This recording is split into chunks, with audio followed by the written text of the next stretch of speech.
2 more questions. Do we have time? The time is abstraction. Yes, it is, isn't it? That's one thing that psychedelics teach you.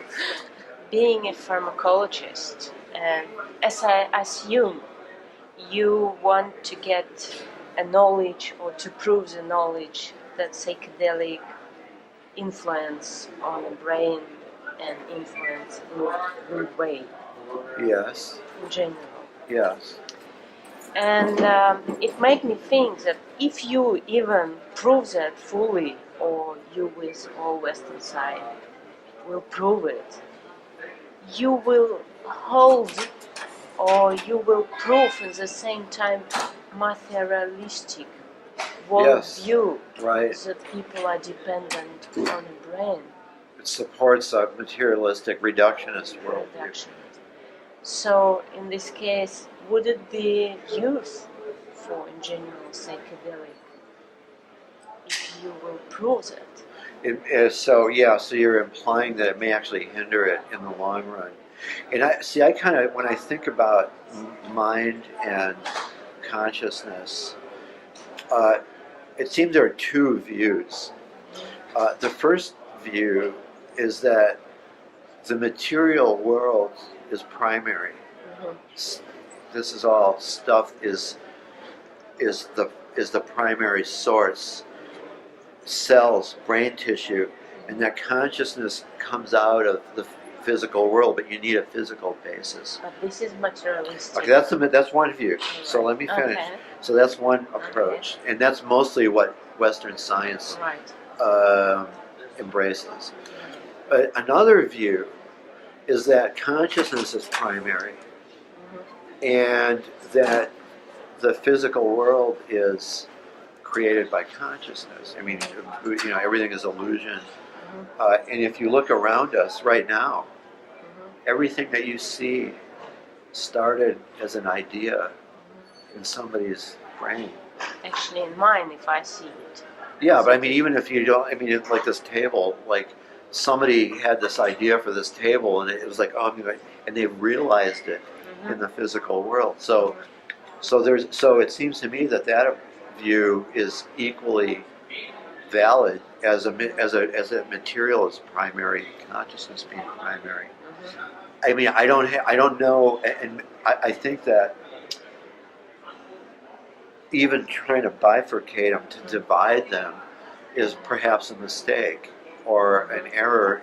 I'm reminded of dualism, of the particle wave dualism in physics, where in the early 1900s it was believed that light was either a particle or I don't know that it's both. It's not neither.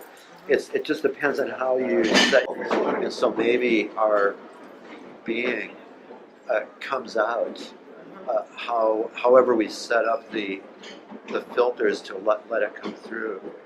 Okay, in this case you can't prove the psychedelic will influence on a brain in any case. Right. Yes. All you can say is that this is correlated with that. Like, in other words, so you give a psychedelic to a person and you do a brain scan, you see the cells light up and these circuits go down. It doesn't say one causes the other, or that if you duplicate this brain state, like electrically, say, that person will have a psychedelic experience. In other words, it's correlated with, but it doesn't mean it's causal. Let's say. Yeah, that correlation is also materialistic things, isn't it? Well, like you said unpredictable, like in physics, so we can't. It depends on observer. Yes, we can't predict it fully. The result will depend on observer. You will go to the up. I'm thinking is that it's just observing that when I do this, when I do take this action, I see another thing come out, a response somehow. And if I take this other action, I get a different response. If I do this again, I get the same. And so that's what I mean by correlation, is that there's there's a pattern that emerges that, and see, so, I mean, maybe that's materialistic because, I mean, if the void is just undifferentiated, I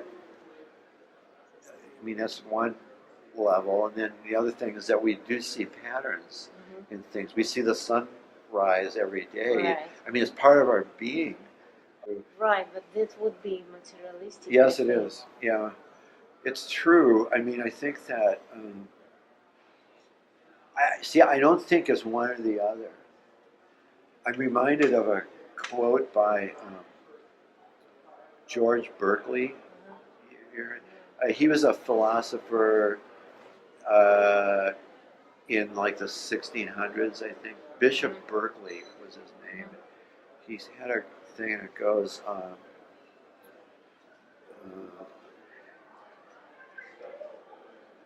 what is mind? No matter. What is matter? Never mind. And it's kind of like a little koan, like a Zen koan. And it's like one is not the other, and they never are. But I don't know, maybe it's just part of our human experience that we do this. We look for